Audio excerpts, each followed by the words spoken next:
Hello guys, I am Ricky and you're most welcome to our YouTube channel Nirmala निर्वाण classes. Chemistry देख रहे हैं और जो टॉपिक आज चलने वाला है वो है अम्ल भस्म और लवण। अम्ल भस्म और लवण ये जो है आपका नया चैप्टर। इसके पहले ऑक्सीडेशन रिडक्शन जो ऑक्सीकरण था और अवकरण था उसको हम लोगों ने देखा, और अब जो आज देखने वाले हैं हम लोग अम्ल भस्म और लवण को। छोटा सा टॉपिक है, बेहतरीन तरीके से इस वीडियो को बनाया जाएगा। आपसे ये रिक्वेस्ट है कि अंतिम तक बने रहिएगा। चलिए देखते हैं। सबसे पहले हम अम्ल भस्म और लवण में सबसे पहले अम्ल को पढ़ेंगे कि अम्ल क्या है ना। देखिए यहाँ ये जो चारों डिफिनेशन है, ये चारों ही डिफिनेशन अम्ल का है, और इसमें हम समझाने का प्रयास करेंगे कि अम्ल क्या होता है या अम्ल किसे कहते हैं, ठीक है ना। तो अम्ल, सबसे पहले अम्ल है और अम्ल को ही देखेंगे। अम्ल वे यौगिक पदार्थ हैं, अम्ल वे यौगिक पदार्थ हैं जिनमें एक या एक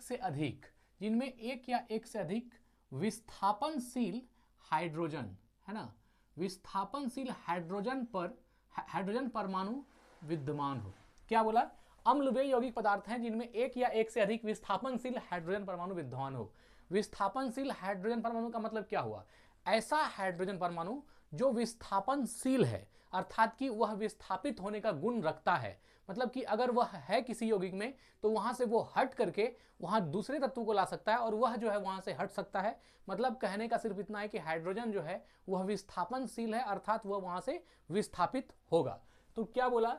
अम्ल वे यौगिक पदार्थ हैं, अम्ल उस यौगिक पदार्थ को कहते हैं जिनमें एक या एक से अधिक विस्थापनशील हाइड्रोजन परमाणु विद्यमान होते हैं। जिसमें एक या एक से अधिक विस्थापनशील हाइड्रोजन परमाणु विद्यमान होते हैं उसको क्या बोलते हैं? अम्ल, है ना। अम्ल एक यौगिक है, और अम्ल वैसा यौगिक है जिसमें जिनमें एक या एक से अधिक विस्थापनशील हाइड्रोजन परमाणु विद्यमान होता है। तो एक ऐसा यौगिक जिसमें कम से कम एक या एक से अधिक हाइड्रोजन विस्थापनशील हो तो उसको हम लोग अम्ल कहेंगे। एक परिभाषा तो ये हो गया। यहां पर ये यौगिक है। यौगिक का मतलब आप समझ जाइए कि कंपाउंड किसको बोलते हैं, ये तो आपने पढ़ा होगा, लेकिन समझ जाते हैं कि यौगिक क्या होता है ना। यौगिक देखिए, जब भिन्न तत्वों के दो या दो से अधिक परमाणु एक निश्चित अनुपात में संयोजित होते हैं, जब दो भिन्न अलग अलग तत्वों के परमाणु एक निश्चित अनुपात में संयोजित होते हैं, है ना, संयोजित होते हैं, तब रासायनिक यौगिक का एक अणु प्राप्त होता है जिसको यौगिक का अणु कहते हैं।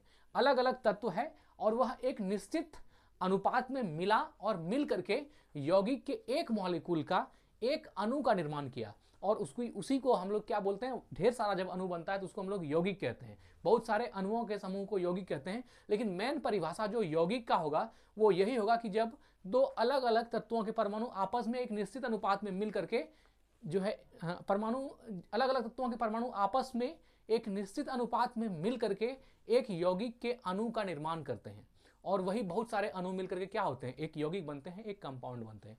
तो अम्ल क्या है? अम्ल एक यौगिक है। अम्ल वे यौगिक पदार्थ हैं जिनमें एक या एक से अधिक विस्थापनशील हाइड्रोजन परमाणु विद्यमान हो। जिसमें एक या एक से अधिक अम्ल वे यौगिक पदार्थ हैं जिसमें कम से कम या जिसमें एक से अधिक, है ना, जिसमें एक या एक से अधिक विस्थापनशील हाइड्रोजन परमाणु विद्यमान हो तो हम लोग उसको अम्ल कहेंगे। दूसरा परिभाषा क्या है अम्ल का? जिन्हें अंशतः, ये दूसरा परिभाषा बता रहे हैं, जिन्हें अंशतः या पूर्णतः, या तो अंशतः मतलब क्या हुआ? कुछ हिस्सा भर। पूर्णतः मतलब क्या हो गया? संपूर्ण। तो जिन्हें अंशतः या पूर्णतः धातुओं, जो मेटल है, धातुओं या अधातुओं के सदृश, धातुओं या अधातुओं के सदृश से आचरण करने वाले मूलकों द्वारा विस्थापित करने पर लवण का निर्माण होता है। लवण का निर्माण होता है, वह क्या कहलाता है? अम्ल कहलाता है। देखिए दूसरा परिभाषा है कि अम्ल जिन्हें अंशतः या पूर्णतः धातुओं या धातुओं के सदृश आचरण करने वाले मूलक, है ना। क्या बोला? अंशतः अम्ल जो है, अम्ल का दूसरा परिभाषा देखिए, जिन्हें अंशतः या पूर्णतः धातुओं या धातुओं के सदृश, धातुओं के सदृश का मतलब क्या हुआ? धातु की तरह, धातुओं के सदृश आचरण करने वाले मूलकों द्वारा विस्थापित करने पर लवण का निर्माण होता है। अगर इस तरह से करने पर लवण का निर्माण होता है तो उसको क्या बोलेंगे? अम्ल बोलेंगे, है ना। मतलब कि अम्ल क्या है? तो ऐसा पदार्थ जिसको अंशतः या, मतलब अम्ल के बारे में कह रहा है, अम्ल वह पदार्थ है जिसको अंशतः या पूर्णतः, या तो अंशतः मतलब हल्का सा, या पूर्णतः धातु या धातुओं के सदृश आचरण करने वाले मूलक, मतलब ऐसा मूलक जो धातुओं की तरह आचरण करते हैं। खैर मूलक जो शब्द है, इस मूलक का भी परिभाषा है। देखिए मूलक किसको बोलते हैं? तत्वों के ऐसे समूह को मूलक कहते हैं जो यौगिकों में एक रासायनिक तत्व सा व्यवहार करता है। ये क्या करता है ना? यौगिकों में रासायनिक तत्व सा व्यवहार करता है। कौन? मूलक, है ना? यौगिकों में रासायनिक तत्व सा व्यवहार करता है ना? यौगिकों में यह किसी तत्व का स्थान ले सकता है अथवा उसे विस्थापित कर सकता है। या तो किसी तत्व का स्थान ले लेगा या फिर किसी तत्व को वहां से विस्थापित कर देगा। यह गुण किसका है? मूलक का, है ना? तो मूलक किसको बोलते हैं? तो मूलक तत्वों के ऐसे समूह को कहते हैं। मूलक तत्वों के ऐसे समूह को कहते हैं जो यौगिक में एक रासायनिक तत्व सा व्यवहार करता है। यौगिक में कैसा व्यवहार करता है? रासायनिक तत्व की तरह, है ना? जो यौगिक में रासायनिक तत्व की तरह व्यवहार करता है और यौगिकों में यह किसी तत्व का स्थान ले सकता है अथवा उसे विस्थापित कर सकता है। या तो स्थान ले लेगा या फिर उसको विस्थापित कर देगा। ये मूलक का गुण है। तो अम्ल जिन्हें अंशतः या पूर्णतः धातु या धातुओं के सदृश आचरण करने वाले मूलकों द्वारा विस्थापित करने पर लवण का निर्माण होता है। विस्थापित करने पर क्या हो गया? लवण बन गया, तो उसको अम्ल कहेंगे, है ना? अम्ल जिसे अंशतः या पूर्णतः धातुओं या धातुओं के सदृश आचरण करने वाले मूलकों द्वारा विस्थापित करने पर लवण का निर्माण होता है, उसको भी हम लोग अम्ल बोलते हैं। अब यहां पर एक वर्ड आया लवण। लवण क्या है? देखिए लवण वह यौगिक है जो किसी अम्ल के एक या अधिक हाइड्रोजन परमाणु से, अम्ल क्या है? लवण क्या है? लवण वह यौगिक है जो किसी अम्ल के एक या अधिक हाइड्रोजन परमाणु के, है ना, किसी एक या अधिक धनायन से प्रतिस्थापित करने पर बनता है। या इसका आप जीता जागता उदाहरण जो खाने वाला नमक है वह आपका लवण का उदाहरण है। उसमें हाइड्रोजन परमाणु जो है वह आपका विस्थापित होता है ना? तो लवण की परिभाषा एक बार और सुन लीजिए। लवण वे यौगिक हैं जो किसी अम्ल के, कोई भी अम्ल है उसके एक या अधिक हाइड्रोजन परमाणु को, किसी अम्ल के एक या अधिक हाइड्रोजन परमाणु को किसी क्षारक के एक या अधिक धनायन से, किसी क्षारक के एक या अधिक धनायन से प्रतिस्थापित करने पर बनता है। ये लवण का परिभाषा है। लेकिन आप सीधा लवण को जानिए, जो आप नमक इस्तेमाल करते हैं वो नमक है ना? वो क्या है? नमक है। खाने वाला नमक जो है एक प्रमुख लवण है, जैसे जिसको आप NaCl बोलते हैं, सोडियम क्लोराइड। तो अगर कहीं लवण आ जाए तो लवण का मतलब सीधा समझ जाइएगा नमक या खाने वाला नमक, ठीक है ना?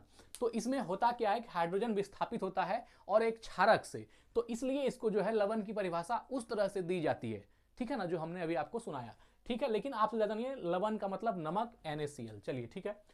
तो जिन्हें अंशतः या पूर्णतः धातुओं या धातुओं के सदृश आचरण करने वाले मूलकों द्वारा विस्थापित करने पर लवण का निर्माण होता है, ठीक है?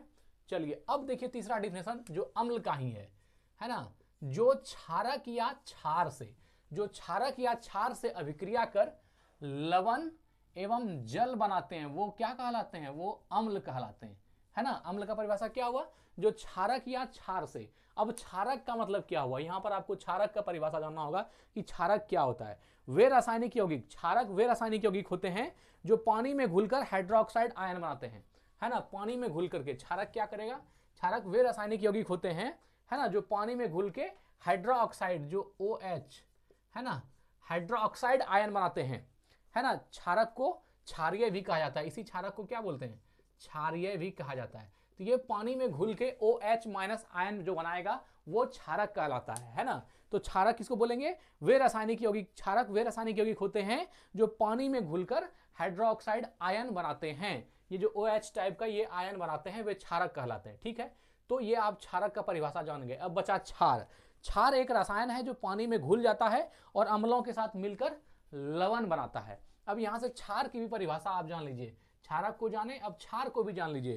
क्षार क्या होता है? क्षार एक रसायन है जो पानी में घुलता है। ये क्या करता है? पानी में घुल करके, है ना, पानी में घुलकर क्षार जो होता है, क्षार एक रसायन है जो पानी में घुल जाता है और अम्लों के साथ मिलकर लवण बनाता है। क्या करता है? अम्ल के साथ मिलकर लवण बनाता है, मिलकर लवण बनाता है, इसको बोलते हैं क्षार। तो क्या बोला? जो क्षारक या क्षार से अभिक्रिया कर लवण एवं जल बनाते हो उसको भी क्या बोलते हैं? अम्ल बोलते हैं। अम्ल क्या है? अम्ल वे हैं जो क्षारक या क्षार से अभिक्रिया करके लवण एवं जल बनाते हैं, उसको भी हम लोग क्या बोलते हैं? उसको भी अम्ल कहते हैं। चलिए अब देखिए जिसके जलीय घोल नीले लिटमस को, जिसका जलीय घोल नीले लिटमस को लाल करते हों तथा जो स्वाद में खट्टे हों। ये सारा का सारा उदाहरण आपका लवण बताया जा रहा है कि अम्ल क्या है या अम्ल किसे कहते हैं। ये टोटल परिभाषा जो है ये किसकी है, तो अम्ल की है। सब जो है अम्ल को परिभाषित कर रहा है, और अम्ल को परिभाषित करने में ही यह सब वर्ड आ रहा है ना। तो जिसके जलीय घोल नीले लिटमस को, जो नीला लिटमस है उसको लाल कर देता है। किसका, अम्ल का जलीय घोल। अम्ल का जलीय घोल नीला लिटमस को लाल करते हों तथा जो स्वाद में खट्टे हो। स्वाद में जो खट्टा होगा वो क्या होगा, अम्ल होगा, है ना। ये भी परिभाषा है कि जिसके जलीय घोल नीले लिटमस को लाल करते हों तथा जो स्वाद में खट्टे हों वो भी क्या है, अम्ल हैं, वो भी अम्ल कहलाते हैं। ठीक है ना। तो अब नीला लिटमस क्या है, तो देखिए नीला लिटमस जो है एक पेपर होता है। क्या होता है, नीला लिटमस जो है एक पेपर होता है। ठीक है ना।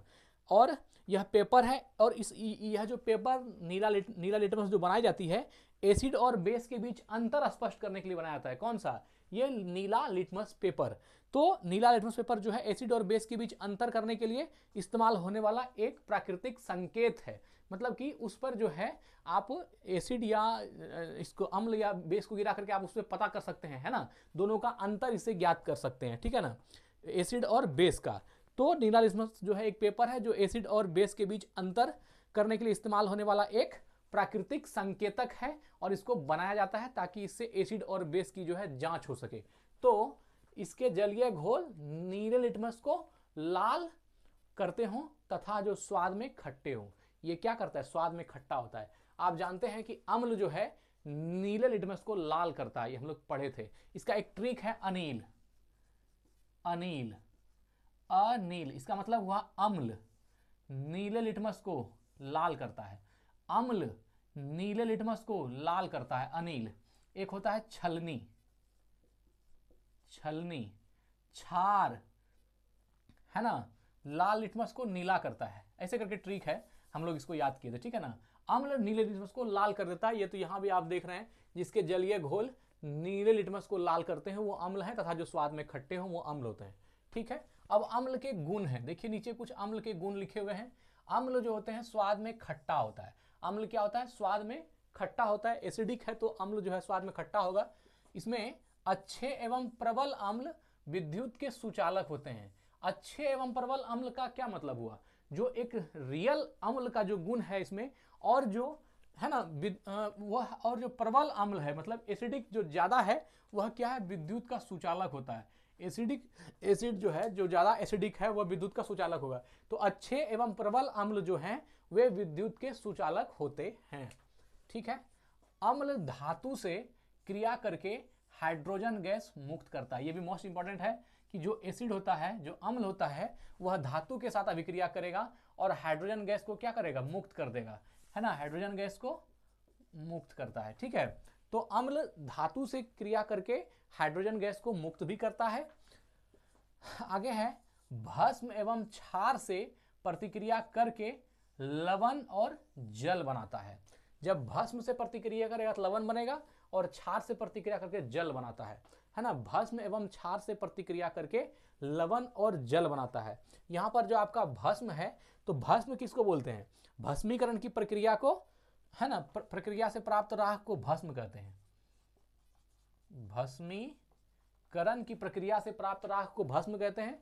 भस्म एवं क्षार, क्षार का तो डिफरेंस आपको बता दिए। क्षार एक रसायन है जो पानी में घुल जाता है और अम्ल के साथ मिलकर लवण बनाता है। अम्ल के साथ मिलकर के क्या बनाएगा, लवण, जो आपका नमक है वो बनाता है। ठीक है ना।